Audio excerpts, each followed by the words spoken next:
What's up, everybody? I apologize if you're getting motion sick, but I had a slight idea I wanted to throw down real quick before I got in the hot tub. It's currently July the 7th, excuse me. And I woke up and had a missed call from work, and sure enough, I'm fired. Now, why I'm fired, I'll explain to you guys later. But, hold on, sorry.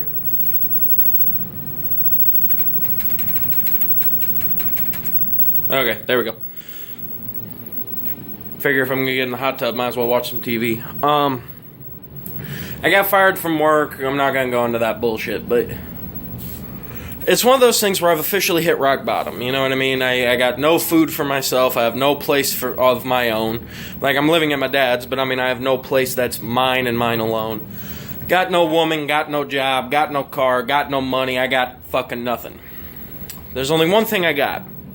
And the one thing I have is an idea, right? Sorry, it's been a day. Mind you, I only got the phone call at 12:30, and as I'm recording this, it's currently 4:30 in the afternoon. So the only thing I've really gotten done is some laundry. So it's been roughly 3.5, 4 hours since I found out I was fired. Don't get me wrong, I had an inkling I was going to be getting fired soon, but again, I'll explain all that shit to you later when I feel like it. Which you guys all know me, I'm open enough to tell you anything, including the fact that my boss told me Saturday morning after I got done working a third, right as I was leaving to head over to Shane McCree Proto Guy's house from Fandom Night, so we can get some filming and shit for that done. And, well, I sat around most of the day just kind of feeling, down in the dumps. And, my depression's been kicking my ass so bad lately that I quite literally ended up going home and texting my ex and being like, well, I'm going to kill myself on Monday or Tuesday. I hope you had fun. Love you, bye. Type of thing. Because at the end of the day, I understand that's just, selfish bullshit to pretty much commit suicide. Really, at the end of the day, that's all you're doing is you're being a selfish prick who's cashing out your chips. Because, again, life truly is nothing more than a game. But it's one of those things where after talking with my mom and Bill and Eric and everybody, like I've told you before, I realize that horrible shit happens in pretty much on the entire face of the planet every single day. My brother told me a story about how one of his buddies was living out of his car for like 5 years, had no job. His girlfriend ended up like snapping on him one night, like she was doing drugs or something. Freaked the fuck out on him, ended up stabbing him. He didn't have health insurance because, mind you, this was a few years ago, so this was before the whole Obamacare bullshit. Sorry, I needed to push up my glasses. So he had no health insurance. He had to go to the hospital, fucking get stitched up. Had to pay pretty much full price for all that shit. And he's pretty much, he's fine now, but at the time he was pretty much all sorts of fucked up. And I could be doing way worse. You know what I mean? Like, where I'm at now, I could be doing way worse. I could have no TV, no internet, no cell phone, no fucking hot tub to go sit in, no food, which I already have no food, but you know what I mean? No money for food, which I'm currently about to have no money. Unless I go and talk to unemployment and, hey, money! At least until I can get my ass a new job, because I need fucking money to pay my goddamn health insurance bill. Better, I suppose I could always go and cash out my 401k, which would be a terrible, terrible, horrible fucking mistake.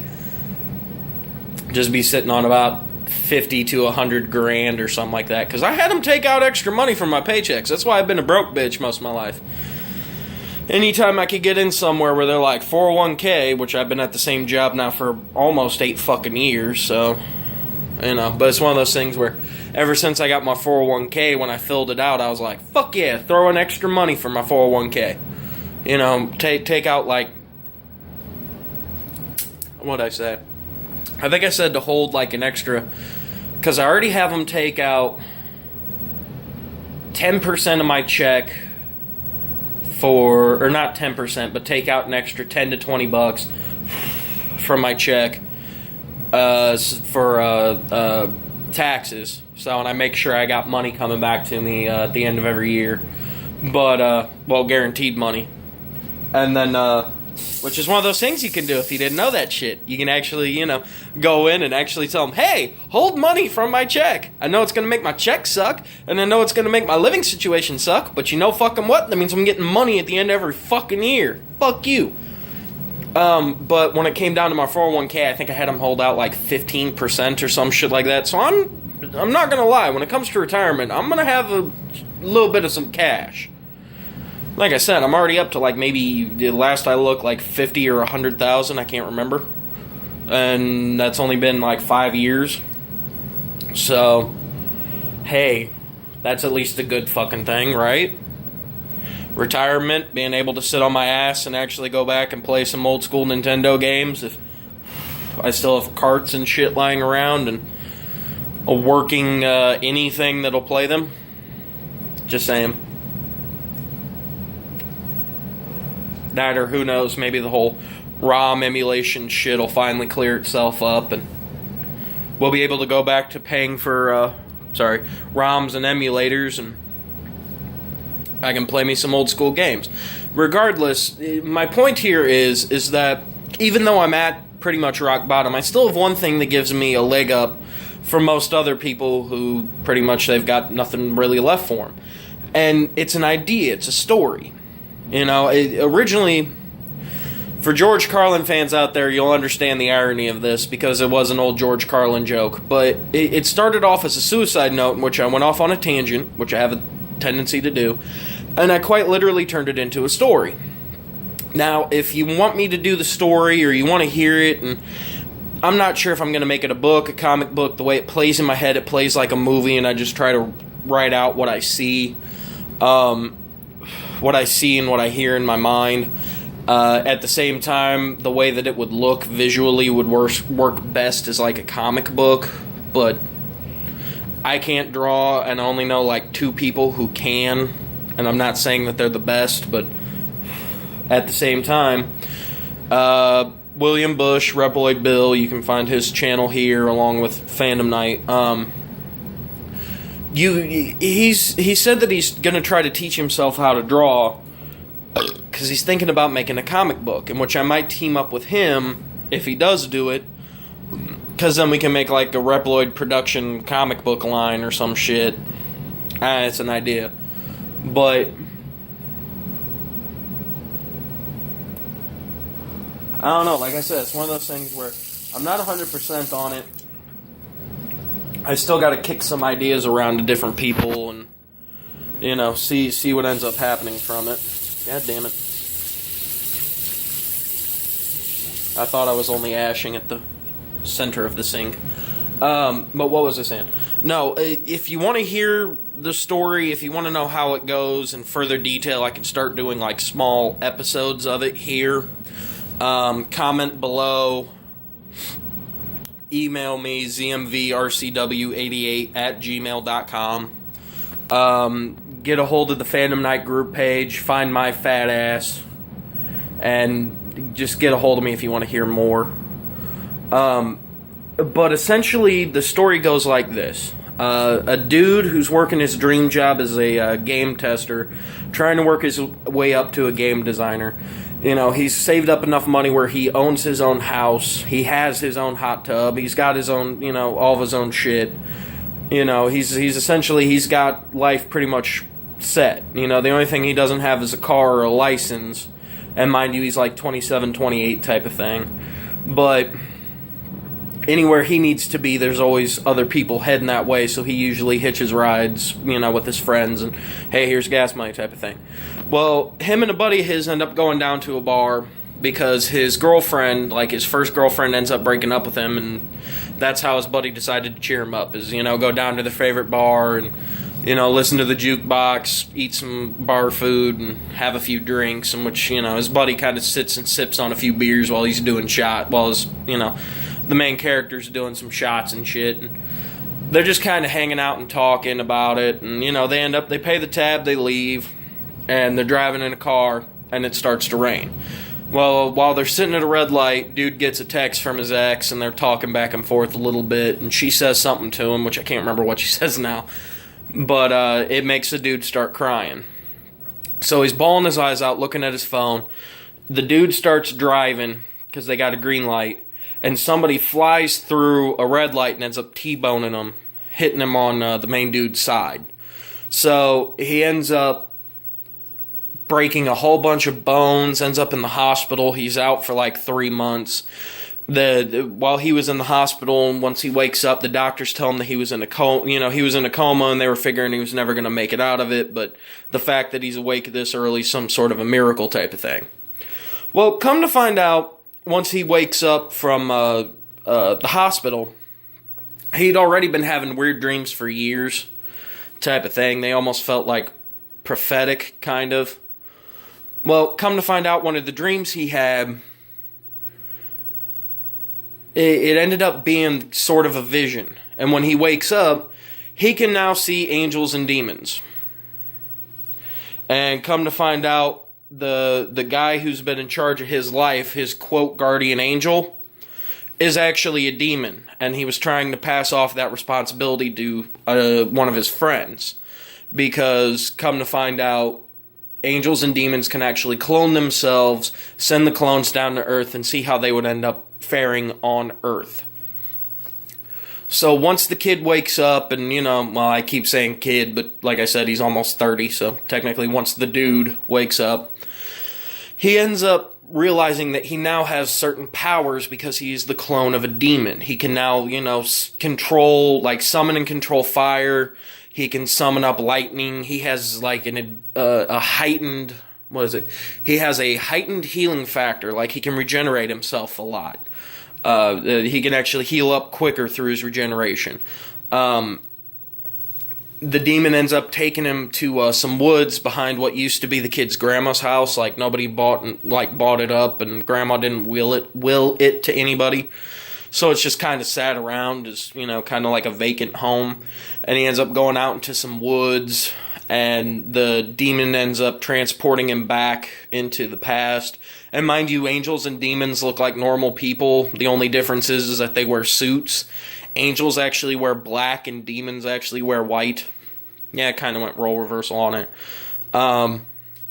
But he ends up teaching him different weapons like swords and axes and shit like that, and teaches him how to fight, which the dude's already gone through a couple forms of martial arts. Didn't really get very far, but he's kind of learned, and it kind of goes from there. Like, he learns different things about angels and demons. He learns different powers that they can use, like telekinesis, and through telekinesis, they can actually levitate and fly. He himself grows wings, which is a very rare oddity. That's essentially only higher up ranks have actually grown wings anymore. Almost everybody except for like certain generals. Certain generals in Heaven and Hell's armies can still have their wings. Almost everybody else had them cut off, and the only way for them to fly is through telekinetic abilities, pretty much. And he learns that he has an advanced gift where he can actually control their telekinesis and shit. So if they're flying, he can essentially like cut off that power and make them fall to the ground, type of thing. And it kind of goes from there. Like that's like a bare bones outline of like the first 3 chapters of the book. You know what I mean? Like, the dude ends up going and he's hanging out with a bunch of friends and shit at a wrestling show because a bunch of his friends are huge into wrestling. At one point in time, the guy was actually a ring announcer for him, and he used to wrestle but then stopped because he realized he was no good, type of thing.